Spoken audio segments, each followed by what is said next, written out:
명절 말씀 묵상 네 번째 날 마지막 말씀입니다. 오늘은 느헤미야처럼 성공하는 삶을 살라라는 주제로 여러분과 함께 말씀을 나누겠습니다. 하나님께서 오늘 우리에게 주시는 말씀은 느헤미야 2장 20절을 쉬운 번역으로 여러분과 함께 읽어보겠습니다. 그래서 나는 그들에게 대답했습니다.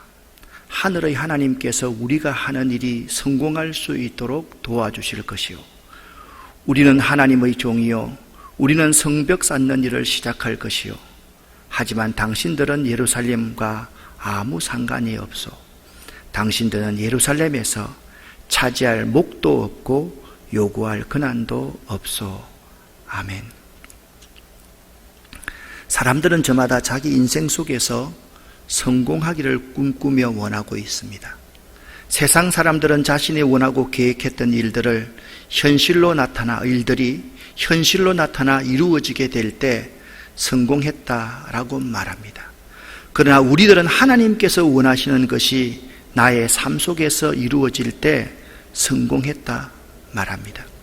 내가 세상적 가치를 갖고 살아가느냐, 그리스도인으로 살아가느냐는 그의 성공관을 보면 알 수가 있습니다. 느헤미야, 그는 하나님께서 원하시는 것을 자신의 삶을 통해 온전히 이루면서 살았던 사람이었습니다. 느헤미야의 개혁, 이노베이션, 혁신, 그리고 성전 재건은 우리에게 큰 본보기가 됩니다. 느헤미야의 인생 스토리는 혁신, 이노베이션을 일으키는 삶이었습니다. 혁신을 하기 위한 느헤미야의 길에 얼마나 많은 장애물과 반대자들이 있었는지 모릅니다. 그는 성공하기 위해서, 혁신하기 위해서 이러한 장애물들을 극복해야만 했으며, 이러한 반대자들에 대해서 극복하지 않으면 안 되었던 것입니다. 우리들이 성공하는 삶을 살려면 반드시 뛰어넘어야 할 몇 가지가 있습니다. 먼저 어려운 환경을 뛰어넘어야 성공할 수가 있습니다. 느헤미야는 수산궁에서부터 2달 동안의 긴 여행을 한 후에 폐허가 되어 있는 예루살렘에 도착합니다. 그가 도착했을 때 그를 기다리고 있었던 것은 황폐하여 쓰레기 더미로 변해버린 무너진 예루살렘 성이었습니다. 느헤미야가 예루살렘 성을 다시 세우기 위해서는 자기 앞에 놓여 있는 어려운 환경을 뛰어넘어야만 했습니다. 느헤미야가 어려운 환경을 뛰어넘기 위해서 제일 먼저 한 일이 무엇인지 아십니까? 11절 말씀에 보면 사흘 동안 침묵하면서 잠잠히 기다리는 시간을 가졌다, 그렇게 말씀하고 있습니다. 느헤미야는 서두르지 아니하고 일부터 시작하지 아니하고 3일 동안 하나님, 어떻게 하면 좋을까요? 어떻게 해야만 합니까? 라고 기도하며 하나님을 기다리고 기대하는 삶을 살았습니다. 하나님의 일을 할 때 무엇보다 중요한 것은 하나님을 기대하고 기다리며 하나님께 도움을 구하는, 기도하는 삶입니다. 여러분, 기도하는 삶이 무엇인지 아십니까? 조용히 하나님을 기대하고 기다리며 하나님의 도움을 요청하는 것이 기도하는 삶입니다. 그리고 느헤미야는 그 환경을 극복하기 위해서 하나님 말씀으로 채움을 받았습니다. 그리고 자기 자신을 하나님을 향해서 비우기 시작했습니다. 이 2가지의 공통점은 하나님의 은혜와 기도함으로만 가능하다는 것입니다. 기도하는 시간은 거룩한 낭비입니다. 사실 깊이 묵상하는 기도 시간은 시간을 낭비하는 것 같지만 낭비가 아닙니다. 오히려 기도 시간을 갖지 않고 살 때 그 인생은 하나님 앞에 낭비한 인생으로 평가받게 될 것입니다. 느헤미야는 우선순위를 바로 하면서 최우선적으로 시간을 내어서 기도하는 삶을 쌓았고 하나님의 음성을 기다리는 삶을 살았던 것입니다. 그러기 위해서 하나님 말씀으로 자기 자신을 채웠고 자기 자신을 사흘 동안 비우는 작업을 했던 것입니다. 그리고 세 번째 2장 12절 말씀을 보면 내 하나님이 내 마음을 감화하사 기도하면서 하나님을 기대하고 하나님의 도움을 구하니까 하나님이 느헤미야의 마음을 감화시켜 주셨다. 이 어려운 환경을 이겨낼 수 있도록 하나님께서는 느헤미야의 마음에 감동, 감화를 주셨던 것입니다.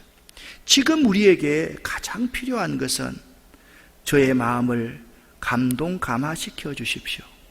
다른 그 무엇보다도 내 마음속에 열정과 뜨거움이 필요합니다. 하나님, 그러므로 제 마음을 다시 한번 감동, 감화시켜 주시옵소서 라는 기도를 할 때인 것입니다. 하나님의 감동을 받은 느헤미야는 이제 크게 힘을 얻어 무너진 성터를 돌아보고 조사하면서 어려운 환경을 뛰어넘을 수 있는 자신감, 확신을 갖게 되었던 것입니다. 우리 모두에게도 각기차한 어려운 환경들이 있습니다. 우리가 어려운 환경을 뛰어넘어 성공하려면 그 무엇보다 느헤미야처럼 3일 동안 하나님 앞에 침묵하면서 하나님을 기대하고 기다리며 하나님의 도움을 구하면서 나를 비우고 하나님 말씀으로 채우고 하나님의 힘을 얻고 자신감, 확신을 가져야만 합니다. 느헤미야가 성공할 수 있던 두 번째의 비결은 사람들과 함께 했습니다. 사람들을 뛰어넘었습니다. 예루살렘 성은 회파된 채 140여 년이 지났지만 그동안 이스라엘 백성들은 그럭저럭 지내왔었습니다. 그래서 성벽 재건의 필요성을 느끼지 못하고 있었습니다. 또한 성을 중건하려고 시도했을 때마다 원수들의 공격과 음모가 있었기 때문에 두려움도 가지고 있었습니다. 그리고 무너진 성을 다시 세우기 위해서는 많은 재정적인 부담을 져야 했기 때문에 이스라엘 백성들은 예루살렘 성은 결코 다시 쌓을 수 없다는 부정적인 생각을 갖고 있었더랬습니다. 그런데 수상궁에서 돌아온 단 한 사람 느헤미야만이 지금 예루살렘 성전을 중건해야 된다고 긍정적으로 믿음을 가지고 말하기 시작했던 것입니다. 느헤미야는 이스라엘 백성들과 함께 하나님의 일을 하기를 원했습니다. 그 이스라엘 백성들이 어떤 사람들입니까? 부정적인 사람입니다. 못하겠다고 하는 사람이었습니다. 재정적인 부담을 지기 싫다고 하는 사람이었습니다. 두려움을 갖고 있는 사람들이었습니다. 그들과 함께 하나님의 일을 하기를 원했습니다. 그래서 느헤미야는 하나님께서 선한 손길로 자기를 도와주셨던 간증을 하기 시작합니다.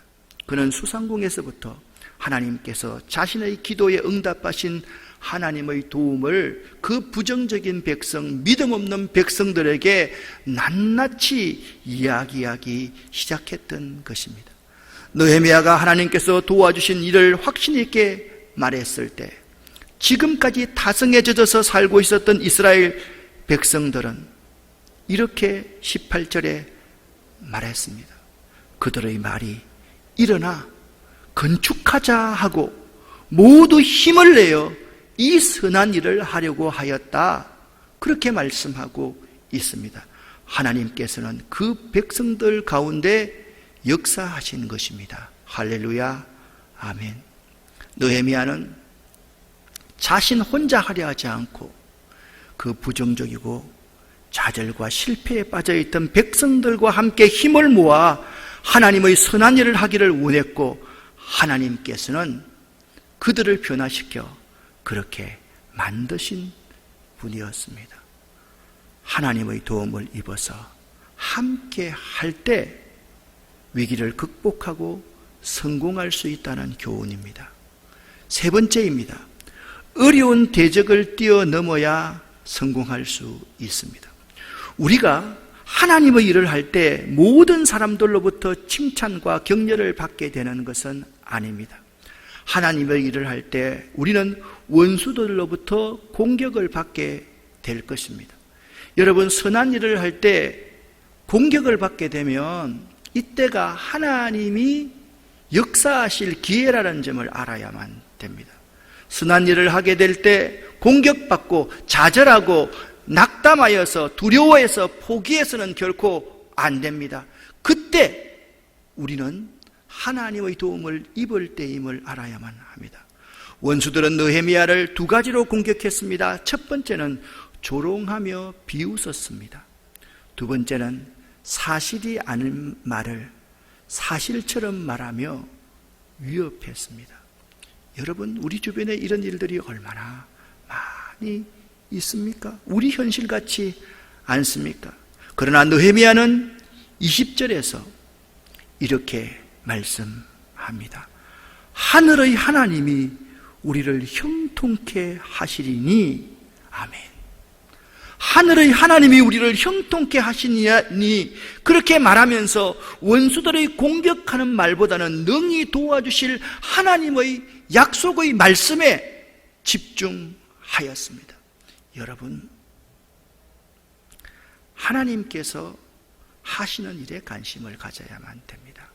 하늘의 하나님이 우리를 형통케 하시리니, 하늘의 하나님이 나를 형통케 하시리니, 하늘의 하나님이 내 기업, 내 사업, 내 자녀를 형통케 하시리니. 아멘.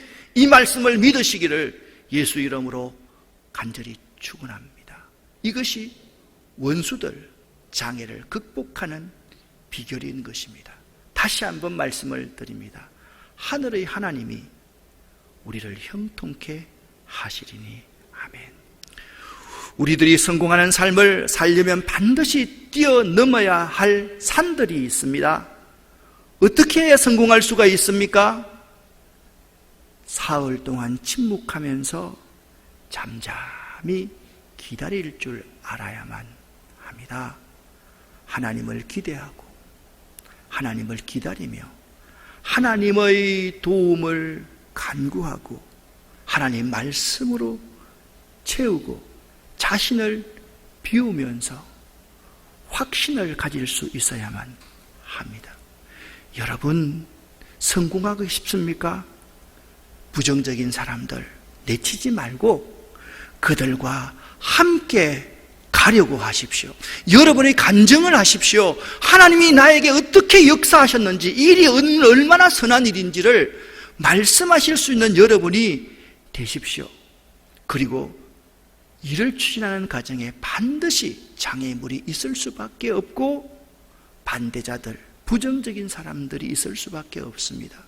그럴 때 포기하지 마십시오. 그럴 때 두려워하지 마십시오. 그럴 때 불평하지 마십시오. 그들의 비난과 비판에 관심하지 말고 하나님께 집중하십시오. 하늘의 하나님이 우리를 형통케 하시리니.